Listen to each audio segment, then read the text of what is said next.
Ow! There's a lot of dumbass criminals to talk about, baby. It's the whacked out news. People breaking the law. Ha ha, fighting in the nude. Ha, drunk people pooping in the street. Ha ha, it's the whacked out news. So many people on meth. Ow!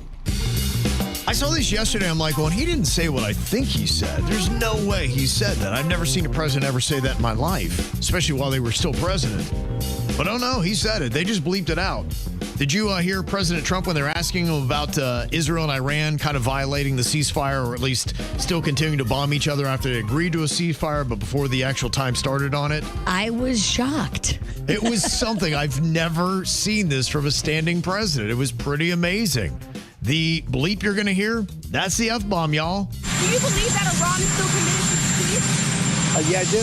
They violated it, but Israel violated it too. Israel, as soon as we made the deal, they came out and they dropped a load of bombs, the likes of which I've never seen before.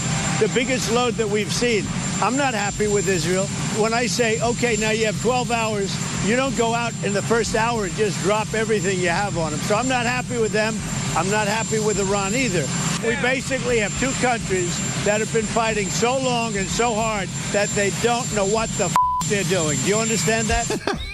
How about that, huh? I mean, I agree with what he's saying. Yeah. I just don't know if the F-bomb was the right choice. Well, it's going to offend some people. Look, my goodness. And I love the F word. Right. I use it liberally. Yeah, I got to tell you, you're just always seeing something else. You never know. That's why I say, love him or hate him, he is must-see TV because you just never know. You are right. What's going to happen day to day. It's a new storyline and something different. So there you go. Yeah, and I've seen it, of course, as you would imagine. Down the lines, depending upon which camp you're in, you're either ferociously defending it and loving it, or you're like, oh, can't believe it. Well, there's a drunken boater in Vero Beach that reported to authorities he'd flipped his vessel on Blue Cypress Lake, sustained some injuries, and his passenger was missing. Oh my, this sounds terrible. It all launched a major rescue effort involving local deputies, fire rescue, the Florida Fish and Wildlife Conservation Commission, and even a U.S. Coast Guard Black Hawk helicopter. But when the crews reached the scene, the boater, identified as Derek Howard, was unharmed. Deputies then discovered his boat had simply run out of gas. Derek. And he had fabricated the crash, the missing passenger story, all to get the rescue teams to him faster. Oh. Now, Derek is facing charges for misusing 911 and filing a false police report. Derek, you dummy. Drunk logic. Ugh. That's why you don't drunk when you're doing some boating. And he made up a whole big story. He went real big. Can't go too big. Derek. Yeah, no, he went very big on that. Probably bigger than he should have. Yeah, kind of crazy.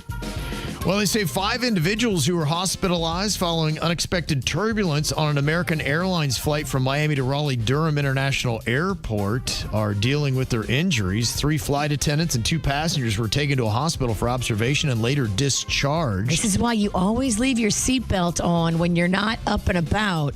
You never know. Sometimes it just comes out of nowhere. Yeah. They say that the passengers described the experience as chaotic, with one likening it to a roller coaster drop. I mean, imagine like the beverage cart is right there and the flight attendants are right there, and then everything hits the ceiling that's not in a seatbelt. Yep. That's what happens. It's horrifying. If I'm by the beverage cart, though, I'm keeping my mouth open.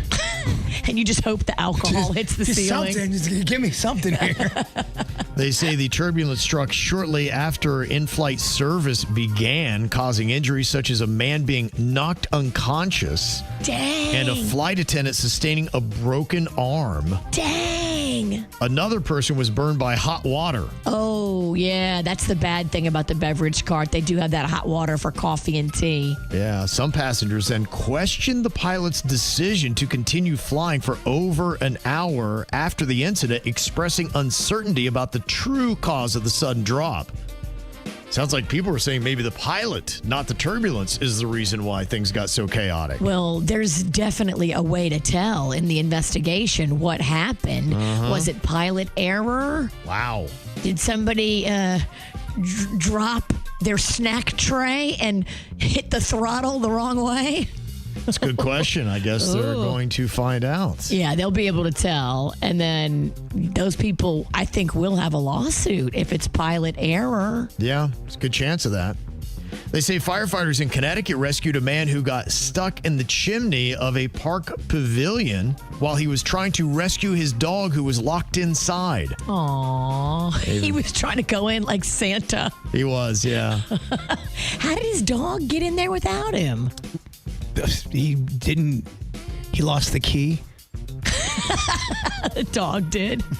Yeah, they wound up arresting the guy for breaking in because he caused $10,000 worth of damage in the process. That's a rough day. That is. A lot going on there. And this is kind of a cool thing. Secret underground tunnels were built below London during the German bombing in World War II. And now they're going to take those same tunnels and turn it into a prominent tourist site. Ooh, I love me an underground tunnel like that. Me too. I would love to do a tunnel tour. Just the idea of thinking you could go from your backyard and then walk through your tunnel and now you're in your kitchen. I don't know. It turns me on. Yeah, they got some cool things there in London. My daughter's been there this last week and was reminding me of all the cool stuff and things that they have there, from the Tower of London to the Shakespeare Theater. She's posting the most fun Instagram pictures. If you don't follow his daughter, Caitlin, go see her adventures. She is in a beautiful area. What did you say? It's Insta popping, or what's it called? She's popping on the gram. Popping on the gram. Yeah, these tunnels are 100 feet beneath the city, and they're going to transform them into an intelligence museum to kind of tell the story of what they were doing. And they really thought that the Germans were just going to level London, and that's where they would have to operate from. Wow. You and I would love that tour. Love it. That Oh, my would gosh. be fun. Yeah, that's right up my alley. History dorks. Yeah, they're going to turn it into a World War II memorial to show you the story of the bombing of London and all that and how it happened. I love it. I think it's a grand slam idea. Yeah, and they're going to put in a bar. Oh, man, I'm that's like, great. Hello. He's got everything. History and alcohol. if Kevin goes, he may not come back. You're right. I'll just be underground in London for the rest of my life. It is fun to discuss history when you're hammered. It is, yes. I love that show, Drunk History. It works into everything I love all at once.